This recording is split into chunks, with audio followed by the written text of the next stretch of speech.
एक ऐसी कहानी जिसे जानना सिर्फ जरूरी नहीं बल्कि गर्व की बात है।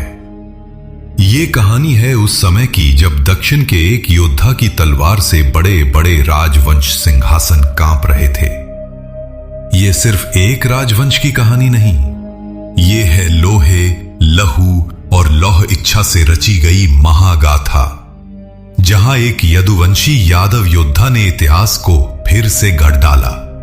नमस्कार दोस्तों, हिंदी टीवी यूट्यूब चैनल में आप सभी का स्वागत है। अगर आप हमारे चैनल पर नए हैं तो कृपया चैनल को सब्सक्राइब करें और बेल आइकन जरूर दबाएं ताकि हमारी हर नई वीडियो आप तक सबसे पहले पहुंचे। ईस्वी सन 735 चालुक्य वंश की नींव डगमगा रही थी। सिंहासन पर बैठा था कीर्तिवर्मा द्वितीय, शक्तिहीन, नीतिविहीन और दुर्बल। यही से प्रारंभ होती है एक नई गाथा, एक ऐसे क्षत्रिय की जो न केवल तलवार से बल्कि अपने वंश गौरव से भी साक्षात विष्णुवंशी दीप जला गया। दंतिदुर्ग यादव एक महान यदुवंशी अहीर शासक जिसने इतिहास को नए आयाम दिए। दंतिदुर्ग राष्ट्रकूट वंश का वो नाम जिसे इतिहास एक साम्राज्य के निर्माता के रूप में जानता है, परंतु उसके रक्त में जो बह रहा था वो केवल सत्ता की चाह नहीं थी, वो था यदुवंश का स्वाभिमान, सात्यकी की गौरव गाथा और धर्म युद्ध की पवित्रता। दंतिदुर्ग का जन्म ऐसे समय हुआ जब शक्ति की दिशा बदल रही थी। चालुक्य वंश उत्तर से दक्षिण तक डोलने लगा था। दंतिदुर्ग ने न केवल अपनी वीरता से बल्कि अपने चतुर राजनीतिक कौशल और संगठन क्षमता से चालुक्य सम्राट कीर्तिवर्मा द्वितीय को युद्ध भूमि में पराजित किया और राष्ट्रकूट साम्राज्य की नींव रखी। उसने मान्यखेत, जो आज के आधुनिक शोलापुर के पास स्थित है, को अपनी राजधानी बनाया। एक ऐसा केंद्र जो सिर्फ भूगोल नहीं बल्कि संस्कृति, कला और क्षात्र धर्म का प्रतीक बना। राष्ट्रकूट वंश का नाम भले ही नया था, परंतु रक्त पुराना था। द्वापर युग का रक्त, वही रक्त जो सात्यकी जैसे वीर हीर सेनापति के रगों में बहता था, वही सात्यकी जो महाभारत में नारायणी सेना के प्रमुख 7 सेनापतियों में से एक थे, वही सात्यकी जो श्री कृष्ण के चचेरे भाई थे और यादवों के अभिन्न अंग। इतिहासकारों और विद्वानों के अनुसार राष्ट्रकूट शासक स्वयं को उसी यदुवंशी सात्यकी का वंशज मानते थे। यह केवल किंवदंती नहीं, अपितु अनेकों शिलालेखों और ताम्रपत्रों में वर्णित ऐतिहासिक प्रमाणों से पुष्ट किया गया है। दक्षिण भारत और गुजरात से प्राप्त कुल 75 शिलालेखों में से 8 शिलालेख स्पष्ट रूप से यह प्रमाणित करते हैं कि राष्ट्रकूट शासक यदुवंशी क्षत्रिय अहीर थे। 860 ईस्वी में उत्कीर्ण एक शिलालेख कहता है, यह वही वंश है जो सात्यकी से उत्पन्न हुआ, महाभारत के उस पराक्रमी वीर से जिसने कौरवों की सेना को विध्वस्त किया था। 880 ईस्वी में गोविंद तृतीय द्वारा उत्कीर्ण शिलालेख में वर्णित है, जिस प्रकार भगवान श्री कृष्ण के जन्म से यदुवंश अजेय हो गया, वैसे ही इस महान राष्ट्रकूट राजा के जन्म से यह वंश अपराजेय हो गया। 914 ईस्वी के एक ताम्रपत्र में दंतिदुर्ग को यदुवंशी सात्यकी का वंशज बताया गया है। हलायुद्ध द्वारा लिखित कविरहस्य ग्रंथ में भी यही उल्लेख आता है। राष्ट्रकूट राजा सात्यकी के वंशज थे, जो महायादवों के तेजस्वी दीपक थे। अमोघ वर्ष प्रथम द्वारा 950 ईस्वी में लिखित ताम्रपत्र में स्वयं को स्पष्ट रूप से यदुवंशी कहा गया है। इन प्रमाणों से यह निर्विवाद सिद्ध होता है कि राष्ट्रकूट राजवंश भगवान श्री कृष्ण के वंशज सात्यकी यादव के रक्त से जन्मा था। वे केवल शासक नहीं थे, वे क्षात्र धर्म की चेतना थे। राष्ट्रकूट शासक मुख्यतः कन्नड़ भाषा बोलते थे, परंतु उन्हें उत्तर ढक्कनी भाषा का भी बोध था।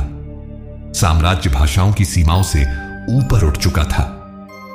दंतिदुर्ग के नेतृत्व में राष्ट्रकूट साम्राज्य मालवा से लेकर कांची तक फैल गया।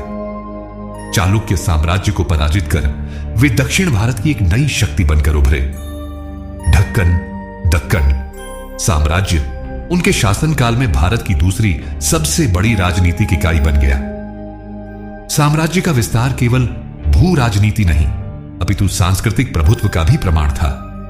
राष्ट्रकूटों की प्रतिष्ठा इतनी महान थी कि एक मुस्लिम यात्री जो भारत यात्रा पर आया था, उसने अपनी यात्रा वृत्तांत में लिखा, भारत का राष्ट्रकूट राजा संसार के 4 महानतम शासकों में से एक है। अन्य है खलीफा, बाइजंतीन सम्राट और चीन का सम्राट। यह कथन केवल सम्मान नहीं, वह ऐतिहासिक प्रमाण था कि राष्ट्रकूट साम्राज्य की गूंज अफगान पर्वतों से लेकर चीन की घाटियों तक थी। जहां तलवारें राज्य का विस्तार करती हैं, वहां मंदिर और कविता आत्मा को विस्तार देती हैं। कृष्ण प्रथम शासनकाल 756 से 773 ईस्वी। दंती दुर्ग के उत्तराधिकारी केवल युद्धनायक नहीं बल्कि कला के उपासक भी थे।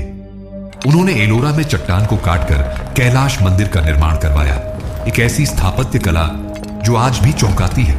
कैलाशनाथ मंदिर एक अखंड शिला से तराशा गया अद्भुत मंदिर, भारतीय शिल्पकला का शिखर है।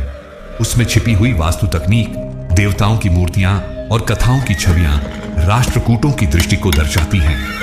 अमोघ वर्ष प्रथम, जिन्होंने 814 से 878 ईस्वी तक शासन किया, राष्ट्रकूटों की आत्मा को साहित्यिक आकार देने वाले शासक थे। उन्होंने कविराज मार्ग नामक प्रसिद्ध ग्रंथ के कुछ अंशों की रचना स्वयं की। यह कन्नड़ भाषा की सबसे पुरानी ज्ञात कविता है। उनके शासनकाल में जैन विद्वान, गणितज्ञ और दार्शनिक पूरे साम्राज्य में मान्य थे। संस्कृत और कन्नड़ दोनों भाषाओं में उस समय श्रेष्ठ रचनाएं हुई। राष्ट्रकूटों की वास्तुकला आज भी दक्षिण भारत की आत्मा में गूंजती है।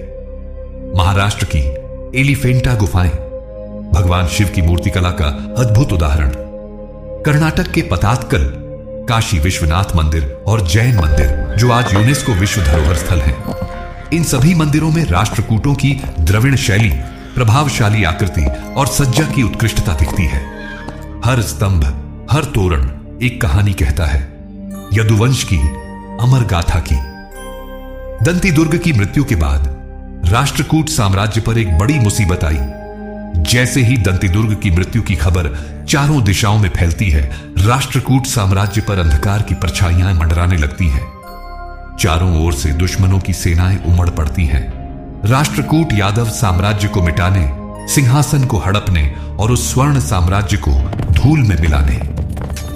एक ओर उत्तर से प्रतिहारों की तलवारें चमक रही थीं, दूसरी ओर पूर्व से पल्लव और पांड्य सेनाएं बढ़ रही थीं और दक्षिण से चोलों की गर्जना आने लगी थी। आसपास के सभी राज्य राष्ट्रकूट साम्राज्य पर लगातार हमले शुरू हो गए। ऐसे हालात में राष्ट्रकूट साम्राज्य की कमान दंती दुर्ग के भतीजे ध्रुवधरवर्ष यादव ने संभाली। ध्रुववर्ष सम्राट बनते ही उन्होंने एक महायुद्ध की घोषणा की। अगले भाग में देखिए राष्ट्रकूट यादव साम्राज्य की महागाथा भाग 2, ध्रुव का ध्वज और त्रिपक्षीय महासंग्राम।